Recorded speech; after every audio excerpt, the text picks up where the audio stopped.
What's up, guys? We have a brand new segment hitting the tube today. Stick around because Tech Tuesdays is officially going down.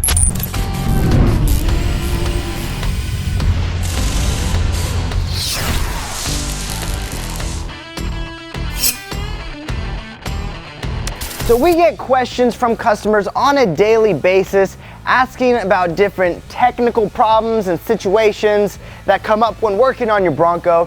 And so to better serve the Bronco community, we decided to kick off Tech Tuesdays. Now in this segment, we will be covering some of the basic stuff, we'll be covering more advanced stuff, and everything in between. Basically all of the problems and stuff that you could potentially face when working on your Bronco. And to kick it off in this series, we will be doing it bi-weekly. So every other Tuesday, you guys can come back and watch a new tech video. We'll be doing our best to pump those videos out.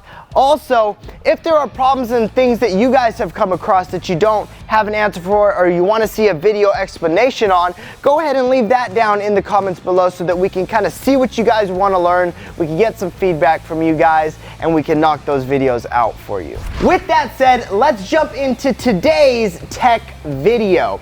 Today, I'm handing it over to the man himself, Chief Wild Horse, who will be giving you guys an in-depth and concise how-to on how to install fiberglass Fender Flares. Take it away, Pops. All right, let's do this. Hold on, let me get out of here. So in-depth and concise, let's find out. All right, so today I'm gonna show you guys a Fender Flare install. Before we get to the install, as we do this install, I'm gonna show you some things not to do. And I've seen so many Broncos where I don't know what the installer was thinking. It's not flat in this section. And I'm gonna give you some tips along the way that'll just show you how to do a good install. So let's get started. We're gonna do the install on this Bronco that's already had flares on it. Now that's more common these days because who wants to take a nice uncut Bronco and put flares on it? Well, maybe you do, but we're not gonna show you the cut, but I might get into a little bit of that. So for an install like this, you'll need a sharp razor blade knife, battery powered drill with a Phillips bit, a handful of self-tapping screws. That comes with our flares, so you won't have to go find that. A marker, some tape to protect your paint, and you could also use a Phillips head screwdriver. The first thing to know is that over the years, there's probably been 50 manufacturers of fiberglass flares. If you're trying to make the divots or the hole in the flare line up to your old holes, you're asking for trouble. So when we do a reflare, we don't care about these holes. We're gonna just position the flare and drill our own new holes.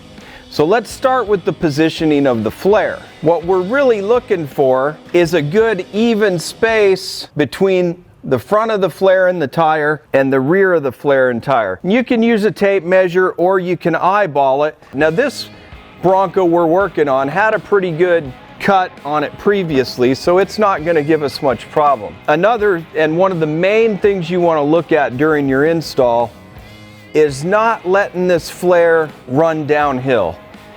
People do this for some reason, I don't get it, but they do, or run uphill. We want a nice, flat, level section right here. Now, let's say you are gonna cut material, you've got a stock fender. You can use any number of things, but what I would suggest is that you tape off the entire area. You can use a Sharpie, a crayon, a piece of chalk. You can use any number of things to mark the outside of your flare and then measure down about 1 inch and mark your cut line. Like I said, we're not cutting, but what can you use to cut? You could use a Sawzall, you could use a grinding disc, you could use a jigsaw, I don't have one of those, or you can use one of these metal cutters that works real nice, kind of goes through it like butter. Another tip for you guys, if you're painting the Bronco, install your flares pre-paint. Install them take them back off. That way you know everything's gonna line up when you put it back on. And maybe you're painting the flares too. The last thing you wanna do is have to recut a brand new paint job or take the risk of when you're drilling holes to have that drill skip across your paint. Sad to say, I've been there. So you wanna watch out for that. So let's start by lining up the flare. I'm gonna freelance this a little bit. I'm not using lines. I'm concerned about the flatness here. I'm concerned that the notch fits here at the back. I want my flare to conform to the quarter panel. So I'm just getting it in the neighborhood right now. So like I said, I'm freelancing here. I'm using self-tapping screws for the install of the flare. I start at the center, so now I'm gonna put in a few more screws, make sure my lines are all lining up. You got a little bit of wiggle room there. You can take it back out and go again. So I've got the back half of the flare secure. I'm gonna throw in a screw down here near the bottom so that I just can hold the position.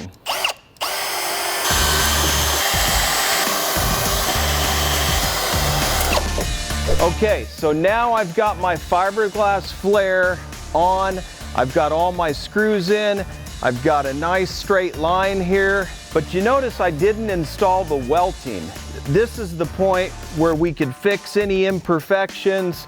Maybe we just think there's a little bit of sanding that needs to be done in the top of this one, or could be anywhere. It's a hunk of fiberglass.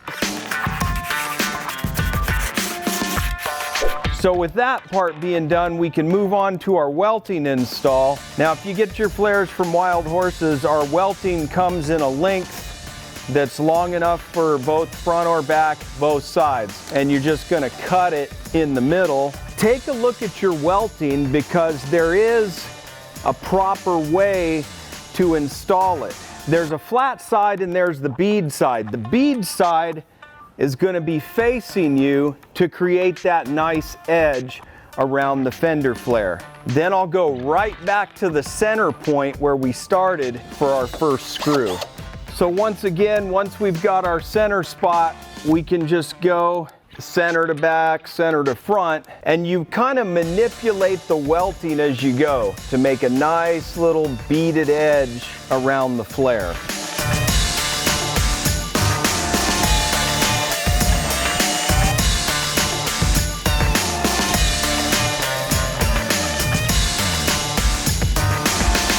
Okay, so here we go. Now we're switching to the front fender.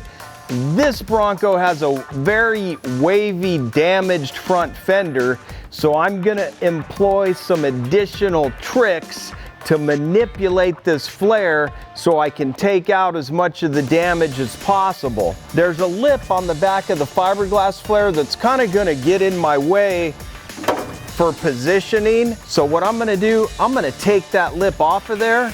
That'll allow me to manipulate the flare in the way that I want. I need to cover the old flare line, so cutting that lip off allows me to sort of push that fiberglass kind of to the edge of its ability to flex. At this point, I like to step back away from the Bronco and get a good side look to make sure I'm keeping my lines level right here. So we've got a really bent out of shape front fender here. I'm gonna show you guys how this whole situation will just conform as you're putting it together.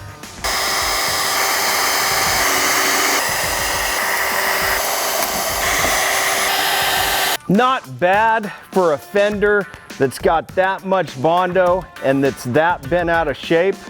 Our welting will fill in a few of those gaps. We'll probably still see a few waves in there. But for the purpose of this trail running rock crawler, this will work just fine.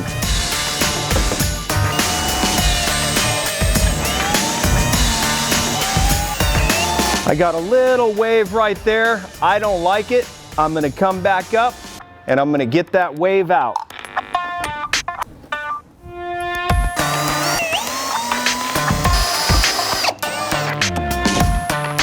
We'll come back, trim the welting there with the razor blade, and now we'll move to the front of the flare. So right down here, I'm going to do something I don't like to do, but because this fender's so deformed, I'm going to add an extra screw at an in-between point.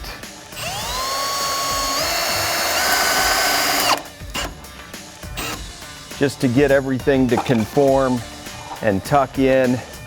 And once again, it's our trail truck. So there you have it, pretty decent looking line. I got a little maybe welting redo right here if I want to get picky about it. I got my extra screw, which I'm really not happy about, but based on how thrashed this fender is, I'm happy with the install, and you can get the overall look for yourself. That's a re-flare of an early Bronco. Now let's take this rig out in the rocks. I think we need some rocker panel protection. Let's see how these fiberglass flares hold up off-road.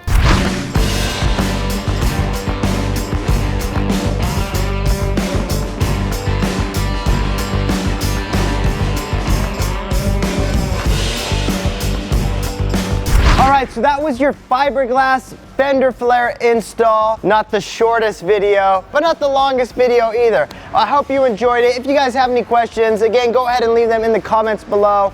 Leave all your video suggestions down there, and we'll do the best that we can to make a video for you guys. If you haven't already, make sure you subscribe for Tech Tuesdays, for the Bronco breakdown, for everything else that this channel is pumping out to you guys as far as Bronco content goes. You definitely don't want to miss it. And like you heard my dad say, we will be taking this out on the trail. Make sure you stay tuned. Anyways, guys, with all of that being said, we will see you out there on the trail. Peace!